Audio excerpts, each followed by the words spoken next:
nimureke dufatanye ikintu kijyanye no gusenga, kubera ko gusenga nibyo bintu byonyine bibasha kubohora abantu.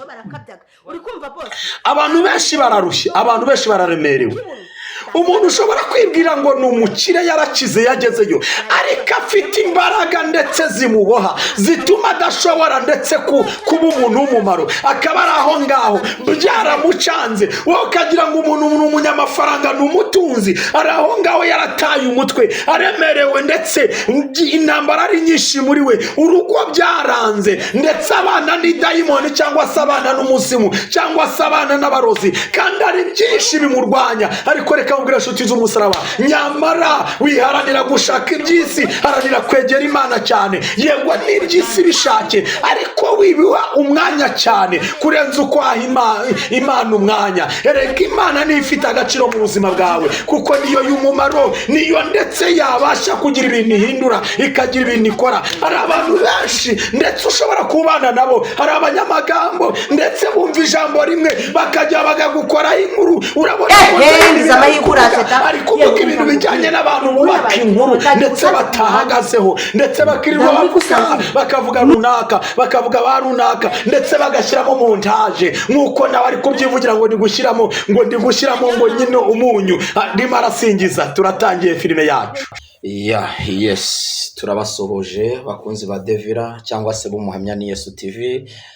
Turabasuje mu izina rya Yesu. Reka twongere tubifurize amahoro y'Imana no kubana n'umwuka wera, kandi tuvuge ngo nimugume muri Kristo Yesu, kuko abaguma muri Kristo Yesu ntateka bazacirwaho. Ahangaha niho twasoreje season yacu Devu ndetse yiba igipupe cyangwa se yiba ndetse igipupe cyarimo Nyabinge ndetse za Teta. Ako kanya ibyacu nibitinda tugaruka ku bakunzi babiri ndetse kuri Pasiteri Nsahabi ndetse na Nyambo, barimo ndetse baraganira nyine nk'abantu bakundana. Urabona nawe barimo barateteshanya, barimo ndetse baraganira ibijyanye n'urukundo. Uyu munsi Pasiteri yavuye mu mwuka, nawe ari mu mubiri, ndetse nawe ari kuganira nyine ku bijyanye n'urukundo. Kandi mu buzima bwa buri munsi tugomba gukundana. Ubundi Pasiteri wa nyawe ni umupasiteri ufite umugore ndetse ufite ndetse umuryango. Naho se uri umusore, ubundi wabwira abantu uti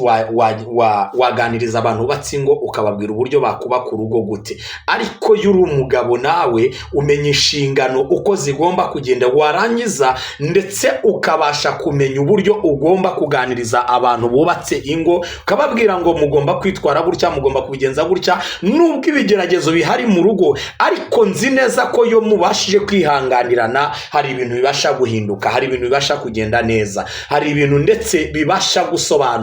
Kuko iyo uri umuntu Imana iri mu ijuru yavuzeho ikaba yarakugambiriyeho ibyiza, hari imirimo n'ibitangaza Imana igenda ikorera abantu bubatse. Buriya umugisha w'umuntu wubatse urugo si kimwe n'umugisha w'umuntu w'umusiribateri. Buri umusiribateri ukahigwa si ko wubatse urugo ahigwa, kubera ko umusiribateri yuri umusore, abakobwa baba benshi ku buzima bwawe bakajya bakwirukankaho, ndetse byanaba ngombwa ukagwa mu mitego ugashiduka waguye mu busambanyi. Ariko yuri ndetse ufite urugo, umenya uburyo witwara, ndetse igitero kinaje umenya uburyo ugomba kurwana urugamba, ukavuga ngo uko byagenda kose aha ngomba kuhaca ngahava amahoro kubera ko ndubatse. Imana ishimwe. Nanone kandi yuri umuhanuzi, umukozi w'Imana w'umukobwa, abagabo baba benshi ku buzima bwawe, bagahiga ubuzima bwawe, bakarwanya ubuzima bwawe, ndetse byanaba ngombwa bakabasha kugutura mu byaha kugeza igihe ndetse bari buze kukwambura agakiza Imana yaguhaye.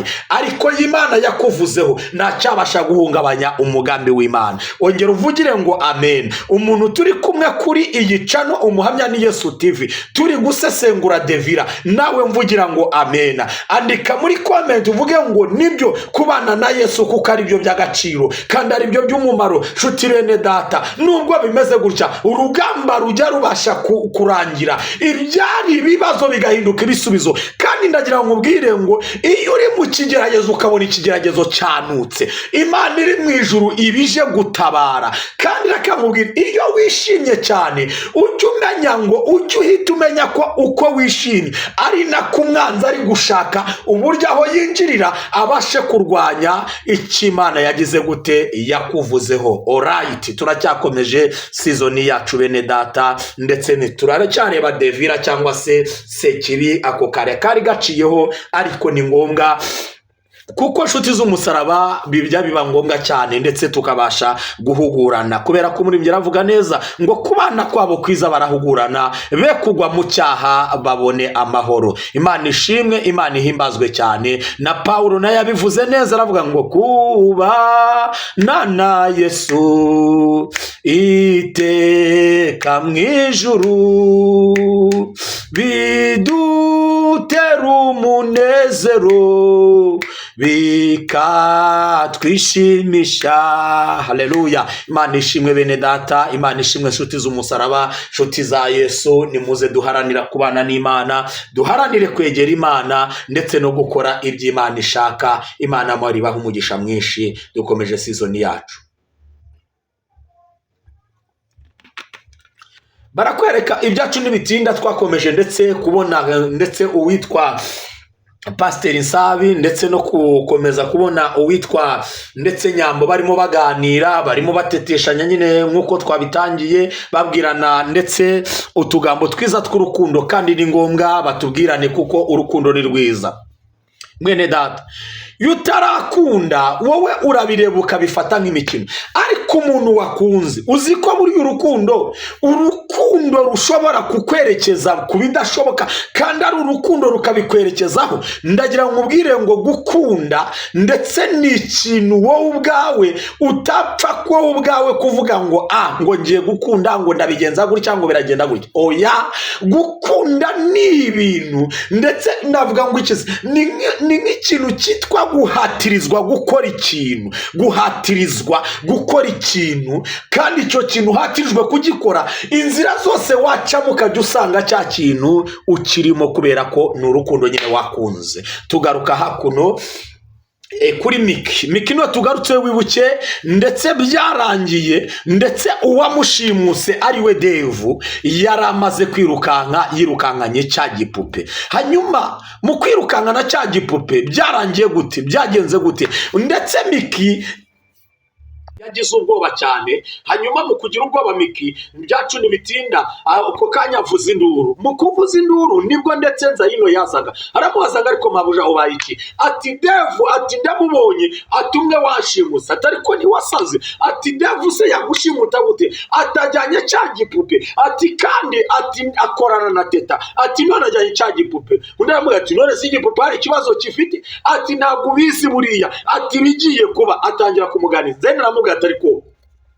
ibintu uri kuvuga mabuja ntabwo bibaho. Ati igipupe Devu, ati Devu uri, ati akagucika agatwara igipupe, agitwaye uri hehe? Ati uzi ko Devu, ati njyewe ubwanjye atapfa kurwara igipupe. Aterega niwe washimuse. Nzayino ndetse biramucanga.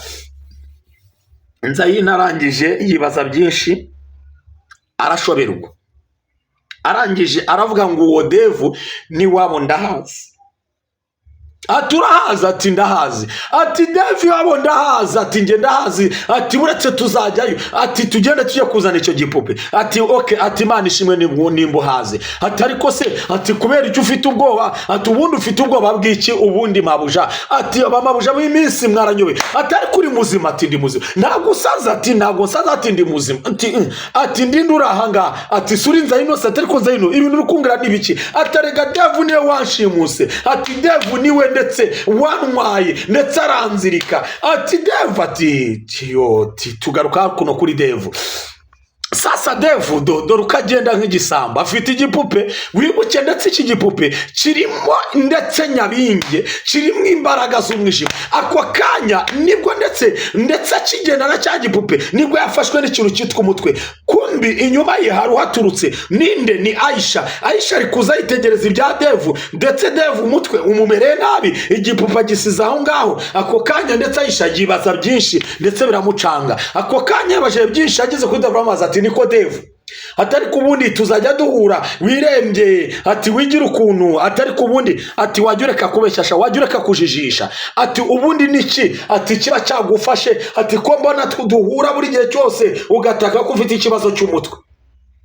Sasa abantu benshi ntibazi ibya Devu. Aisha nawe agendera mu kigare ndaza amakuru ya Devu, kandi Devu tuzi neza kari gukorana na Nyabingi, tuzi neza ndetse Nyabingi kari kumugendamo, kari kumukoreramo. Ese biraza kurangira gute? Biraza kugenda gute? Wibuke ko ndetse bashaka kugarura Teta bakamuzura, akagaruka akava mu bapfuye, akagaruka cyangwa se akava ikuzimu akongera akagaruka. None iki gipupe twebwe tukiziho amakuru menshi cyangwa se amanyanga menshi ndetse Teta yakoreshaga. Wibuke nicyo ye ndetse yaganiraga nacyo, ndetse abakurambere bakagicamo bakamubwira ibyo agomba gukora. Katurore mu gihe atabaga yagiye ikuzimu yaganiraga n'iki gipupe, abakurambere bakamubwira icyo agomba gukora cyangwa se gukoresha iki gipupe. Dore uko kireba, hehe nawe irebere uburyo kiba gikanura koko nkagira ngo kirimo amajini, kandi koko kirimo abazimu, kirimo abadayimoni. Ako kanya ndetse Aisha afata igiparu gatari kubundi Devu, uri umusazi, ugira ubwenge, uri umutamutwe, warasaza. Ndeba ikintu uri kwirukanga, iki gipupe kinanuka gishaje gutya ndetse cyapfumaguritse, uri kukijyana ye nk'umuntu w'umusore, nk'umuntu w'umugabo. Ese wakubona ufite igipupe yavuga ngo iki? Yavuga ko ukijyanye none n'igipupe gishaje kandi kinuka, igipupe kidafite 12. Koko ubundi ugira ubwenge cyangwa arasaze? Undi arangije aramubwira ngo iki gipupe ati reka icyo gipupe utagikoraho, ati n'umwana, ati ndetse twari turimo dukina. Atarangije baramuhamagara, bamaze kumuhamagara arangije aragisiga, arambwira ngo kimucungire. Nanjye rero mbona nakijugunye. Devu agira imitwe myinshi abasha kubeshya kubwo kugira ngo ndetse arwanye cyangwa se agire gute arwanye ndetse cyangwa se azimangatanye ibimenyetso. Twebwe iki gipupe turakizi, dore uko kireba icyo gipupe, itegereze nawe. Nyamara iki gipupe kirimo bundi ndagira ngo kuri cyo unarebe. Aisha yakomeje guhagarara avugana na Devu, ariko Devu we amakuru y'iki gipupe we arayazi. Hanyuma Aisha akomeza kumutonganya amubwira ngo nyamara ibintu urimo nushaka yisubireho, ibintu bivemo, kandi ureka ubwenge bukeya, uba umuntu muzima, kubera ko ibyo ukora byose ni bibi. Nyamara ushatse wakorera Imana ukava mu bibi. Tugaruka kuri Kiramani cyangwa se Boss Kiramani, niwe tugarutseho muri aka kanya. Barakwereka kugaruka kuri Boss Kiramani.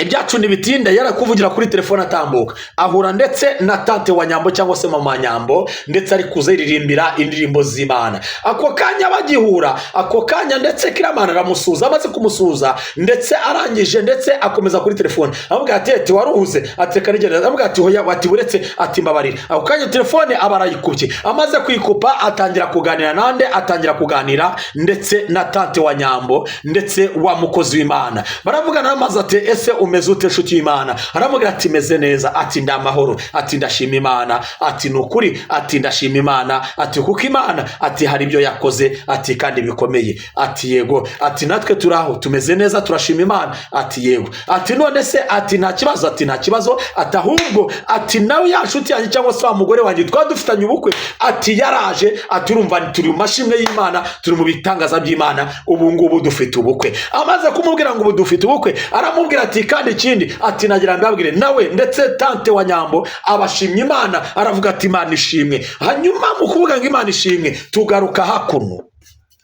Tugarutse none ndetse kuri tante ndetse wa Isimbi cyangwa se mwe nabona Isimbi ndetse na mukuru we, niba tugarutseho bari kumubwira ati Isimbi, ati kubera iki wagiye mu bapfumu? Ati kubera iki? Isimbi akanga kuvuga. Isimbi byagenze gute kugira ngo ujye mu bapfumu? Isimbi atangira kwiriza cyangwa se atangira kurira. Ese amarira ari kurira sayingona? Isimbi koko ibi bintu azabivamo? Ati batangira kumubwira ati uriya muhanuzi ntajya abeshya, ati kubera yuko ibyavuze niko kuri, ati uriya muhanuzi binavuga hari abantu b'Imana Imana ikoreramo bakavuga ukuri, bakavuga imirimo n'ibitangaza by'Imana, batagendeye ku irari ry'iby'isi, batagendeye ku butunzi bw'isi, ahubwo bakavuga Imana ukwiri, bakayihamiriza, bagahimiriza Imana ndetse bagahamiriza umugambi w'Imana. Ndagira ngo kuri kino narebe ako kandi Simbi yatangiye kurira avuga ngo ni koko mu bapfumu nagiyeyo, najyanywe n'inshuti yanjye ariko nta kintu nakoze. Ati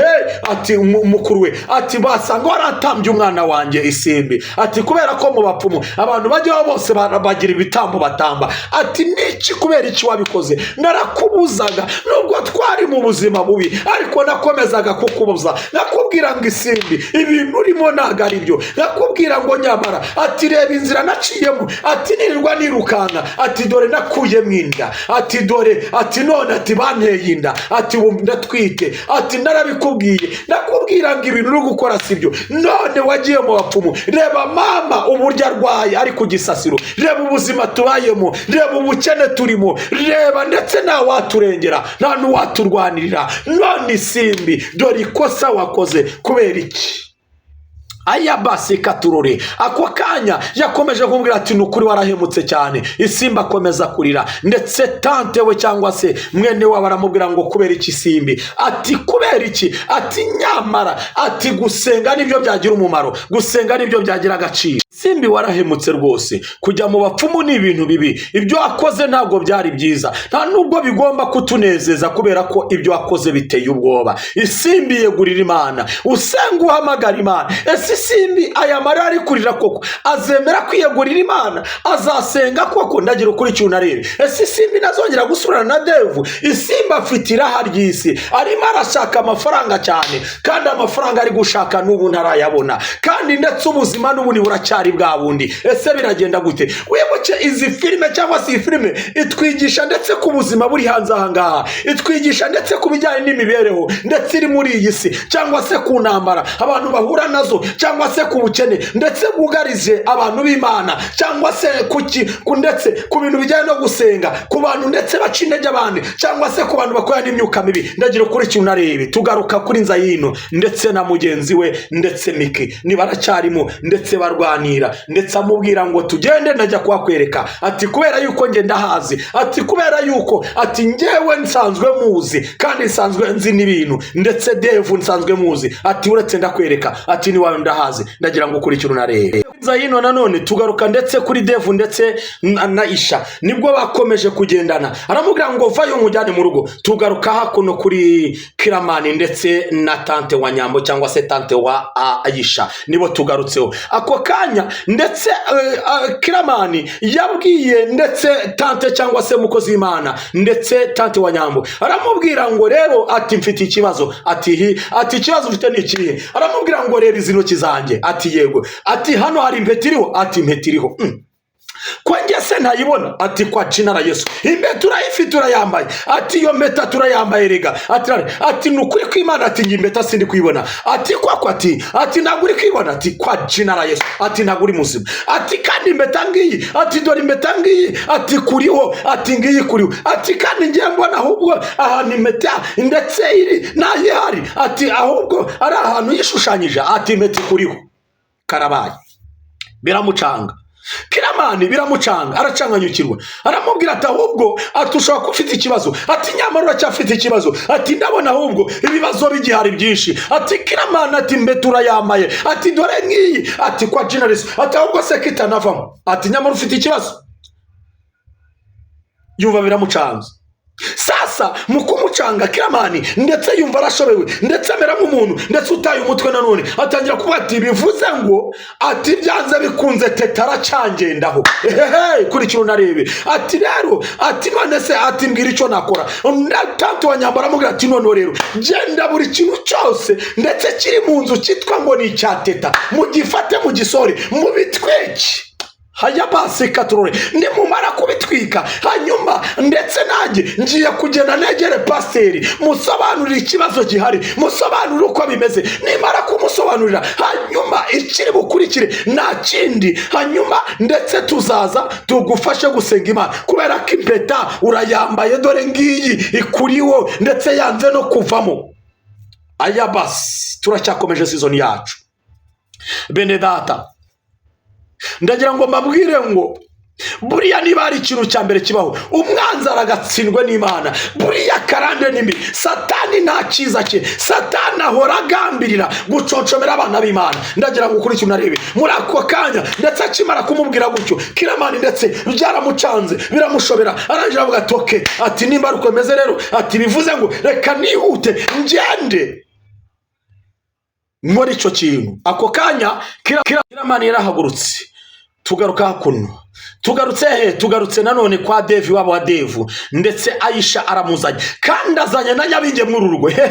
kuri cyuna arebe wibuke, ndetse iki gipupe kirimo imbaraga z'umwijima ziteye ubwoba. ako kanya Aisha arasuhuje aravuga ngo dore nzanye umwana wanyu Devu. ati umusaza arumirwa aravuga ngo ariko Devu ubundi ubugenda gute, ujya hehe? atangira kumubaza byinshi, ndetse arangira avuga ngo ariko se iki gipupe cyo nicyo uzanye? atari kubundi uri umusazi, ngareka iki gipupe ati nicyo umwana, ati ndetse warunaka, atari ko nyamara warasaze byaragucanze neza. ngaho ndebera ikintu uzanye mw'uru rugo. nyamara urugo ruzanyemo Nyabinge, urugo ruzanyemo ndetse Teta, aruzanyemo imbaraga z'umwijima. ese birarangira gute? iki gipupe kiraza kurangira gute? biraza kugenda gute? wibuke impeta ndetse ni ikibazo, igipupe nacyo ni ikibazo, kandi kinjiye iwabo wa Devu. ese uyu musaza araza kubyitwaramo gute? ese ndetse uyu mugore uba hano araza kubyitwaramo gute? ndagira ukuri ikintu arebe. Aisha ndetse yaramuzanye, akimara kumuzana ndetse arangije Devu nibwo yinjiraga mu nzu. ibyacu nibitinda Devu amaze kwinjira mu nzu, ndetse babwiye Aisha ati ese Aisha, ati wowe, ati wakinjiye, ati tukaguha karibu. nibwo yinjiraga bamuha karibu. turacyakomeje filime yacu, komereje kuri Nzayino ndetse na Miki barimo baganira. Nzayino ndetse amutera morale, amwereka uburyo ati humura, ndetse amuganiriza nyine amushyiramo na twa dukodoryo twe kugira ngo nyine ubwo bamushiremo, ndetse amuganirize. ako kanya nibwo Kiramani ndetse yinjiraga. ako kanya Kiramani mukinjira, ndetse Nzayino atangira amagambo aramubwira tuzi n'ibindi, ati atangira kumubwira yewe, amubwira iby'inani rimwe, amubwira iby'inani kabiri, amubwira ibyo muri 70, amubwira ibyo muri 2, arongera aramuzamura, aramucurika, aramucuranura, ndetse Kiramani arumirwa, aramucurika, aramubwira ngo uzi n'ibindi, ati Devu, ati ndetse ati yajanga, atatwara cya gipupe, ati kandi niwe washimuse ndetse umugore wawe. Devu namwifatiye, niwe washimuse Miki. undarangije Miki we arumirwa, yumirwa ibintu Nzayino ari kuvuga biramucanga. sasa uko bimucanga, ndetse Kiramani watangira kwibaza byinshi, ndetse arangije aramubwira, Nzayino abwira Kiramani, aramubwira tumva, atuzi ko yaje akiba cya gipupe akakijyana. ati ya cya gipupe, ati yakijyanye, ati ako kanya kimubwira ngo yakijyanye. ako kanya ndetse akomeza kumva Nzayino amagambo avuga. ako kanya filime nayo ndetse nukigenze. mwakoze kuza murabeho kandi turabakunda, twari kumwe. ese birarangira gute? ese biragenda gute? nagira ukurikire muri season itaha uko ribuze kugenda. Shalom, bye bye.